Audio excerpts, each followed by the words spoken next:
السلام عليكم البنات، حفظوكم ان شاء الله تكونوا كاع ان شاء الله تكونوا كاع بخير ومرحبا بكم في قناتي. جيتكم اليوم فيديو جديد اللي هو مهم نقول لكم قبل بالمشتركين الجدد تاعي.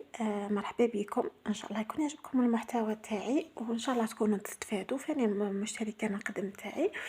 نقول لهم مرحبا بكم في هذا الفيديو تاع نهار اليوم. نهار اليوم جبت لكم واحد المنتج تاع ابو سعد، اول مره في قناتي نهضر على منتجات ابو سعد. منتج من منتجات ابو سعد، كما تعرفوا انا نبغي نجرب الحاجه نعطيها وقتها يوم بعد نخبركم عليها. هذا ابو سعد راني نستخدم فيه. انا قلت لكم كنت نعاني من الحبوب ونغسل غير بافين، نغسل غير بافين حتى حتى واحد النهار قلت نجرب هذا. شفتهم يهضروا بزاف على الصابون تاع حليب الماعز، ماشي ماركة ابو سعد، لا كاع صابون حليب الماعز. شفتهم يهضروا عليه بزاف بزاف في مواقع التواصل الاجتماعي. شفتهم يقولوا يبيض، يقولوا ضد التجاعيد، كيما نقولوا يرطب الوجه. المهم شفت عليه بزاف مدح، على بالي بلي مش غير انا اللي شفت عليه هذا الفيديوهات، على بالي بلي كاع شفتوا عليه. هيا بغيت انا تاني نجربه. انا شريته راني في 10 ايام نجرب فيه 10 ايام، على باليش اذا كانت هي المده الكفيله باش نحكم على هذا المنتج ولا ماهيش المده الكفيله، والله ما على بالي. انا غادي نقولكم رايي دروك، كاش ما حاجه تجديدات ولا راني نخبركم عليه. اول حاجه اللي نبداو بها هي بيو اكتيف، يعني طبيعي هكا نورمالمون، يعني طبيعي. ابو سعد كما نعرفوا المنتجات تاعه شابه بزاف. انا استخدمت من عنده المقشر للوجه، صراحه شباب بزاف بزاف بزاف، ونتمنى نعاود نشريه باسكو انا راني نخدم بخط اخر ومازال ما يكملني، وما نبغيش نكثر على روحي المنتجات، ما نبغيش نخلط في وجهي، نبغي نكمل المنتج عاد ندير منتج باش هكا البشره تاعي تستفاد منهم. كما قلت لكم انا حبست افان، راني في واحد 10 ايام وبديت هذا ابو سعد. كيما هكا كيما راكم تشوفوها، واللي بغات دير كابتور ابو سعد صابون حليب الماعز. نبداو. شوفوا هو كيفاش يجي داير من الداخل، يجي صابون بيضه كما راكم تشوفوا، هاك صابونه بيضه نورمال. ريحتها ريحتها ما هي قويه بزاف، ماهيش قويه بزاف، نورمال. تعرفوا واش فيها ريحه؟ بالنسبه لي انا شميت فيها ريحه البيبي طالك، يعني بودره الاطفال طالك. كيما تاع جونسون نورمالمون، كيما ماشي كاع كيما تاع جونسون، بصح هكا فيها واحد الريحه هكا بحال شابه، ماشي ريحه مزعجه اللي ما يتحسسش من الروايح. الحجم تاعه صراحه شباب. السعر تاعه شيته 20 20 ألف. خاطش نعرفوا منتجات ابو سعد الصابونات تاعهم كيما تاع الودعه تاع الليم تاع هذوك، شتو شحال يديروا غير 12 ميل 10 ميل، هذا ما كان. بصح هذا شيته انا 20 ألف، قال لي 20 ألف شيته من عند عشاب عادي نورمال. وش الثاني ابو سعد داير بزاف، داير اونتي طاش، داير مهم انا داير بالفحم. انا نكمل هذا ونستعد نستخدم الاخرين ان شاء الله يا ربي. المهم نبداو باول مميزات. صراحه البنات انا نهار الاول كي شريته حرقني في وجهي، ماشي بحال حرقني دار لي حرق، هكا نحس هكا واحد شويه تحريق مع الوقت. ولا هذاك الحريق بالنسبه لطريقه الاستعمال نورمال، 11 نديرها هكا في يدي صابونه في يدي شويه ما، ايوا نديرها على وجهي ونراوي ونغسل وجهي نورمال. وخطرات كي نحس وجهي ما نغسلهش الصباح به نغسلها غير في الليل هاكا.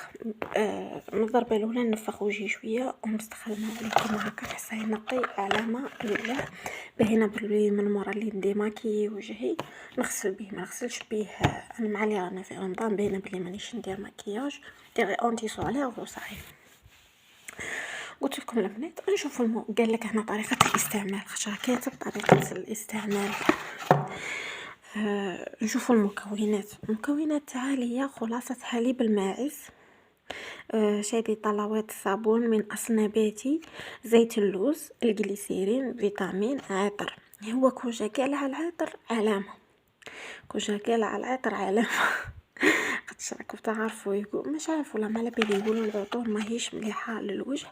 خلاصة حليب الماعز صابون كيما نعرفوا زيت اللوز فاني عنده فوائد بزاف على البشرة، ونعرفوا الجليسيرين فاني عنده بزاف في البشرة، وفيتامين ما على باليش ما على باليش شنو فيتامين A B D مانيش عارفة كاع شنو الفيتامين اللي دايره. طريقة الاستعمال في طريقة الاستعمال راهو كاتب يشطف الجلد بالماء، يعني ديري شوية ماء ثم تدلك البشرة بلطف ثم يشطف بالماء. يستخدم هذا الصابون مرتين في اليوم. أنا ثاني أنا نستخدم فيه مرتين لليوم باليوم. نشوفوا المميزات تاعها كاتبينها تحت الصابون، كاتبين مبيض. صراحة البنات واه من أول طريقة، من أول استعمال تاعها كي تغسلي بيه وتشلي وجهك تحسي وجهك باللي بياض. بصح هذاك البيوضية ماشي تقعد معاك كاع النهار ولا كاع اليامات، بحال في ديك الدقيقة ماشي في ديك الدقيقة تروح، بصح تحسي وجهك نقي وتنقى مليح. مرطب للبشرة، صراحة كي تغسلي به يرطب لك البشرة، ضد التجاعيد. مانيش عارفة البنات والله ما على بالي. يقضي على الخلايا الميتة ويجدد خلايا البشرة. شنو معناتها؟ هذه تقضي على خلايا البشرة الميتة ويجدد خلايا البشرة، يعني يدير تقشير للوجه على حسب اللي فهمتها انا، خاطش الخلايا الميتة تروح بالتقشير. هي صراحة تحسي بلي وجهك رطاب بزاف، تحسي بلي دارلك المقشر، قلتلكم يحرق شويه اليامات الأولى بصح كي توالفو صافي ما يوليش يحرق. شوفوا البنات، انا ما دارليش حب، ما دارليش حساسيه، ما دارليش احمرار، رطب لي وجهي، بيض لي وجهي. بصح انا مانيش نغسل عندي بزاف سنوات مانيش نغسل بصابون هكا، صابون هكا نغسل ولا بالصابون ليكيد وجهي، يعني في شحال ما استخدمت هكا، يعني ما على باليش وجهي هذا الصابون اذا لا استغفر الله بكون نغسل بصابون الكبريت كي جاني الحب. على باليش بصح كنت عارفه صابون الكبريت ينشف، قلت لك ما على باليش لا كاع الصابونات هكا، خاطر انا قالت لاختي بلي كاع الصابونات ينشفوا الوجه. صراحه ينشف الوجه. الا كانت عندك بشره دهنيه هو مناسب جدا، ولا كانت عندك بشره جافه ماشي جافه مختلطه، انا بشرتي عاديه ماشي مختلطه، وثاني بشرة عادية مناسب جدا. البشرة جافة لازم يمشي مع ترطيب، لا هي في الحق تاع البشرات لازم انا بشرتي عادية وهي اللي قرطب يليق ترطيب عميق، ماشي ترطيب بحالك غير هكا شوية شوية.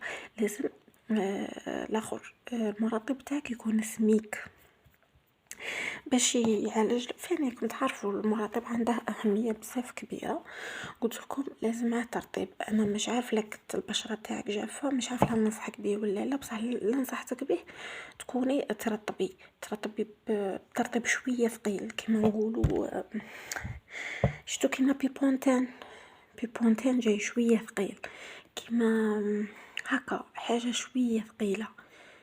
راكم فاهميني البنات؟ هكا بحال حاجه شويه ثقيله اللي بحال هكا ما تخليش وجهكم يولي جاف بزاف، واللي بشرتهم عاديه وكاع المرطب تاعكم نورمال. انا رطب وجهي بافان، واللي بشرتهم جافه فاني نيفيا الزرقاء فاني هذيك جايه ثقيله وكاع فاني ترطب الوجه علامه. كان البنات كان هذا هو الفيديو تاعنا اليوم. اذا استفاديتوا منه خلوا لي جيم وخلوا لي اشتراك بالقناه، وفاني اذا كان غسلتوا بيه ودالكم تفاعلات ولا ضركم ثاني خبروني، خاطر انا قلت لكم عندي غير 10 ايام من اللي راني نستخدم فيه. ولا كان فاني نتوما عجبكم وخرج عليكم فاني قولوا لي بكل احترام، نتقبل التعليقات تاعكم. وان شاء الله يكون عجبكم فيديو تاع نهار اليوم. كما قلت لكم يدير 20,000 باش انا على باليش نتوما عندكم شحال يدير، عندي انا شيتاه ب20,000 صراحه. شباب يستاهل دراهمه كاع وبلاك اكثر.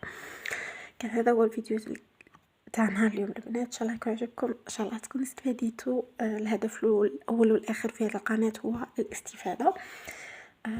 بسلامه البنات، نتلاقاو في الفيديو الجاي ان شاء الله.